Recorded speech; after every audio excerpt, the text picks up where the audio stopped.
வடகிழக்கு பருவமழை காலம் தொடங்கியிருக்க சூழல்ல தென்கிழக்கு அரபிக்கடல் லட்சத்தீவு பகுதியில் உருவான காற்றழுத்த தாழ்வு பகுதி ஆழ்ந்த காற்றழுத்த தாழ்வு பகுதியா வலுப்பெற்றிருக்கு. இந்த நேரத்துல சென்னை வானிலை மையத்தோட அதிகாரப்பூர்வ அறிவிப்புகளோட தமிழகத்துல எந்தெந்த மாவட்டங்களுக்கு மழை இருக்கும், என்னென்ன அலர்ட் விடுக்கப்பட்டிருக்கு அப்படின்னு கொஞ்சம் விரிவா பார்க்கலாம். சென்னை மற்றும் புறநகர் பகுதிகளுக்கான வானிலை நிலவரம்னு பார்க்கும்போது நாளைய தினம் வானம் ஓரளவு மேகமூட்டத்தோடு காணப்படும். நகரின் சில பகுதிகளில் இடிமின்னலோட கூடிய லேசானது முதல் மிதமான மழை பெய்ய வாய்ப்பு இருக்கு. மீனவர்களுக்கான எச்சரிக்கைன்னு பார்க்கும்போது தென் தமிழக கடலோர பகுதிகள், மன்னார் வளைகுடா மற்றும் குமரிக்கடல் பகுதிகளில் மணிக்கு 35 to 45 கிலோமீட்டர் வேகத்தில் சூறாவளி காற்று வீசக்கூடும். சில சமயங்களில் இது 55 கிலோமீட்டர் வேகத்திலையும் வீசக்கூடும். வங்கக்கடல் பகுதிகளுக்கு நாளைய தினம் எச்சரிக்கை எதுவும் இல்லை.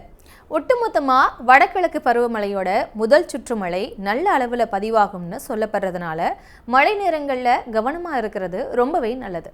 இன்னைக்கு பொறுத்த வரைக்கும் ஆரஞ்சு மற்றும் மஞ்சள் அலர்ட் எந்தெந்த மாவட்டங்களுக்கு விடுக்கப்பட்டிருக்குன்னு பார்க்கலாம். முதலாவதா நீலகிரி மற்றும் கோயம்புத்தூர் மாவட்டங்களுக்கு இன்னைக்கு ஆரஞ்சு அலர்ட் விடுக்கப்பட்டிருக்கு.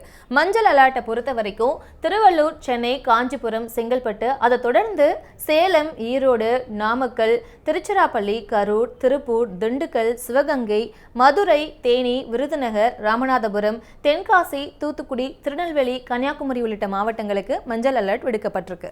19ஆம் தேதியை பொறுத்த வரைக்கும் ஆரஞ்சு அலர்ட் விடுக்கப்படல, மஞ்சள் அலர்ட் மட்டும்தான் விடுக்கப்பட்டிருக்கு. அது எந்தெந்த மாவட்டங்கள்னு பார்க்கும்போது ஈரோடு, நீலகிரி, கோயம்புத்தூர், திருப்பூர் உள்ளிட்ட மாவட்டங்களுக்கும், தேனி, தென்காசி, திருநெல்வேலி, கன்னியாகுமரி உள்ளிட்ட மாவட்டங்களுக்கும் மஞ்சள் அலர்ட் விடுக்கப்பட்டிருக்கு. 20ஆம் தேதியை பொறுத்த வரைக்கும் எந்த மாவட்டத்துக்கும் ஆரஞ்சு அலர்ட் விடுக்கப்படல, மஞ்சள் அலர்ட் மட்டும்தான் நிறைய மாவட்டங்களுக்கு விடுக்கப்பட்டிருக்கு.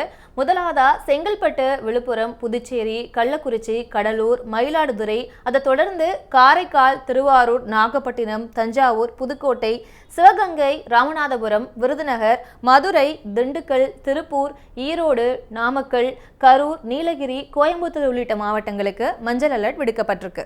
21ஆம் தேதியை பொறுத்த வரைக்கும் எந்த மாவட்டத்துக்கும் ஆரஞ்சு அலர்ட் விடுக்கப்படல, மஞ்சள் அலர்ட் மட்டும்தான் விடுக்கப்பட்டிருக்கு. மஞ்சள் அலர்ட்டை பொறுத்த வரைக்கும் செங்கல்பட்டு, விழுப்புரம், புதுச்சேரி, கடலூர், மயிலாடுதுறை, காரைக்கால், நாகப்பட்டினம் உள்ளிட்ட மாவட்டங்களுக்கு மஞ்சள் அலர்ட் விடுக்கப்பட்டிருக்கு. 21ஆம் தேதியை பொறுத்த வரைக்கும் மஞ்சள் அலர்ட் மட்டும்தான் விடுக்கப்பட்டிருக்கு. எந்தெந்த மாவட்டங்கள்னு பார்க்கும்போது செங்கல்பட்டு, விழுப்புரம், புதுச்சேரி, கடலூர், மயிலாடுதுறை, காரைக்கால், நாகப்பட்டினம் உள்ளிட்ட மாவட்டங்களுக்கு மஞ்சள் அலர்ட் விடுக்கப்பட்டிருக்கு. 22ஆம் தேதியை பொறுத்த வரைக்கும் எந்த மாவட்டத்துக்கும் ஆரஞ்சு அலர்ட் விடுக்கப்படல, மஞ்சள் அலர்ட் தான் விடுக்கப்பட்டிருக்கு. திருவள்ளூர், சென்னை, ராணிப்பேட்டை, வேலூர், காஞ்சிபுரம், செங்கல்பட்டு, திருவண்ணாமலை, திருப்பத்தூர், விழுப்புரம், புதுச்சேரி, கள்ளக்குறிச்சி, கடலூர் உள்ளிட்ட மாவட்டங்களுக்கு மஞ்சள் அலர்ட் விடுக்கப்பட்டிருக்கு. 23ஆம் தேதியை பொறுத்த வரைக்கும் மஞ்சள் அலர்ட் மட்டும்தான் விடுக்கப்பட்டிருக்கு. நீலகிரி, கோயம்புத்தூர் பகுதிகளையோ, அதை தொடர்ந்து திருவள்ளூர், ராணிப்பேட்டை, சென்னை, காஞ்சிபுரம், வேலூர், திருவண்ணாமலை, திருப்பத்தூர், செங்கல்பட்டு உள்ளிட்ட மாவட்டங்களுக்கு விடுக்கப்பட்டிருக்கு. 24ஆம் தேதியை பொறுத்த வரைக்கும் எந்த மாவட்டத்துக்கும் ஆரஞ்சு அலர்ட் விடுக்கப்படல, எல்லோ அலர்ட் மட்டும்தான் விடுக்கப்பட்டிருக்கு. நீலகிரி, கோயம்புத்தூர், திண்டுக்கல், தேனி, தென்காசி உள்ளிட்ட 5 மாவட்டங்களுக்கு மஞ்சள் அலர்ட் விடுக்கப்பட்டிருக்கு. வடகிழக்கு பருவமழை தொடங்கியிருக்க சூழல்ல சென்னை வானிலை ஆய்வு மையத்தோட அதிகாரப்பூர்வ அறிவிப்பை தெரிஞ்சுக்க நியூஸ் தமிழோட இணைஞ்சிருங்க. செய்திகளை உடனுக்குடனும் துல்லியமாகவும் தெரிந்து கொள்ள சப்ஸ்கிரைப் பண்ணுங்க.